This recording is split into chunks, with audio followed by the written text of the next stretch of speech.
ননদিনের জন্য আজকে বিদেশি স্টাইলে পিঠা বানিয়েছি। ওর নাকি আজকে কেক খেতে অনেক বেশি মন চাচ্ছে, তাই চুলাতেই শর্টকাটে বিদেশি স্টাইলে কেক বানালাম। কেকগুলো বানাতে বেশি সময় লাগবে না। আমি ফার্স্টে একটু দুধ জাল দিয়ে নিচ্ছি, দুধ দিয়ে কেকটা বানাবো। দুধটাকে আমি সুন্দর করে জাল করে নিলাম। আর এখানে আমার হাতে রুম টেম্পারেচারে রাখা দুইটা ডিম, দুধ ডিম ময়দা দিয়ে খুবই হেলদি আর টেস্টি একটা কেক বানাবো। যদিও একটা না, অনেকগুলো কেক বানাবো। একদম বিদেশি স্টাইলের পিঠা, একমাত্র ননদিনই আবদার করছে বলে কথা। ডিমগুলোকে ভেঙে নিলাম, তার মধ্যে দিয়ে দিলাম বেশ খানিকটা চিনি। আর এখন যে মেইন কাজ সেটা হচ্ছে এই চিনির সাথে ডিমটাকে ভালোভাবে ফেটিয়ে মিক্স করে নেওয়া। আমাদের বাসায় ইলেকট্রিক বিটার নাই, তাই হ্যান্ড বিটারটা দিয়ে ভালো করে মিক্স করে নিচ্ছি। আমার মনে হয় ছোট থেকে বড় সবাই কেক খেতে অনেক পছন্দ করে, বাট আজকের কেকটা আমি বেক করে করব না, পিঠা স্টাইলে করব। ভালো করে আমি মিক্স করে নিলাম, তার মধ্যে দিয়ে দিলাম লেবুর রস, কারণ বাসায় ভ্যানিলা এসেন্স নাই। ভ্যানিলা এসেন্সের বদলে কয়েক ফোঁটা লেবুর রস দিলাম। আমি সুন্দর করে বারে বারে ভালো করে মিক্স করতেছি। যত সুন্দর করে মিক্স করব কেকগুলো তেমনই সুন্দর হবে। আমি এখানে জাল করা দুধ দিয়ে দিলাম। এখানে আমি আহামরি কোনো উদ্ভট ইনগ্রেডিয়েন্টস ব্যবহার করিনি, বাসায় যে জিনিসগুলো থাকে সেগুলো দিয়ে করতেছি।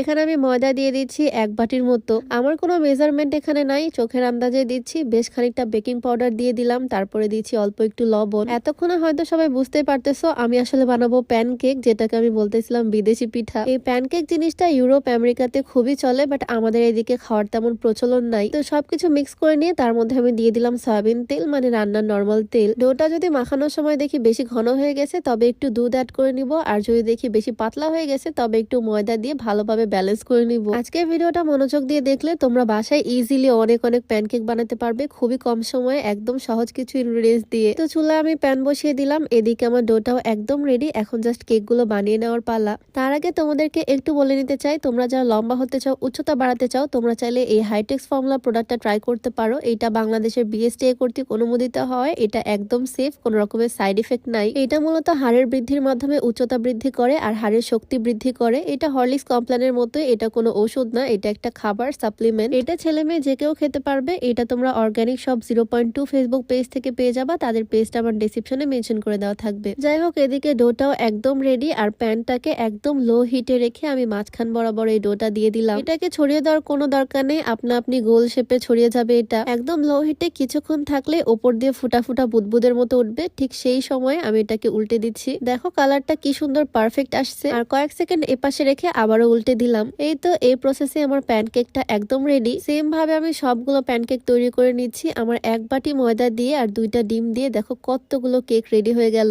1 বাটি ময়দা দিয়ে তৈরি করা কেক বাসার সবাই মিলে খেতে পারবো। শুধু এটুকুই না, দেখো আরো অনেকগুলো ডো আছে, আরো কয়েকটা পিঠা হবে। একদম বিদেশিদের মতো এই পারফেক্ট প্যানকেক বাসায় বানিয়ে ফেললাম। ওপর দিয়ে আমি একটু মধু ছড়িয়ে দিব। এটা কিন্তু চকলেট সিরাপ বা মধু দিয়ে খেতে অনেক বেশি ভাল লাগে। একটু ডিজাইন করে রাউন্ড রাউন্ড করে আমি মধু ছড়িয়ে দিলাম এটার মধ্যে। কেকগুলো বানাতে কিন্তু খুব একটা সময় লাগে না, একদম অল্প সময়ে খুবই সুন্দর নাস্তা রেডি হয়ে যায়। কেক যদি আমার ননদিনই খেতে চাইছিল, ওর জন্যই বানানো, বাট ফার্স্টে আমি আমার হাজব্যান্ডের কাছেই নিয়ে গেলাম, কারণ যে কোনো কিছু বানালে আমি ওকে দিয়ে আগে ট্রাই করাই। দেখতে তো বেশ ভালোই লাগতেছে। ও ফার্স্টে বুঝতেই পারতেছিল না আসলে কি বানাইছি, দেন দেখে অনেক মজা করেই খাচ্ছে। ওর খাওয়া দেখে বোঝা যাচ্ছে কেকগুলো অনেক বেশি সফট হয়েছে। দেন আমি প্লেটটা নিয়ে চলে আসলাম আমার ননদিনীর কাছে। দেখে তো ভীষণ খুশি, ওর কাছে নাকি দেখতে অনেক ভালো লাগতেছে। ও ভাবছিল আমি হয়তো বেক করে কেক বানিয়ে আনবো, বাট আমি প্যানেই প্যানকেক বানাইছি। একদম বাসায় থাকা ইনগ্রেডিয়েন্টস গুলো দিয়ে কম সময়ে বাসার সবার জন্য মজাদার পিঠা বানালাম আজকে, তাও আবার বিদেশি পিঠা। ভিডিওটা তোমাদের কাছে কেমন লাগলো অবশ্যই কমেন্টে জানিও। তো আজকে ভিডিওটা এখানেই শেষ করছি, দেখা হয়ে যাবে নতুন কোনো ভিডিওতে। সবাইকে আল্লাহ হাফেজ।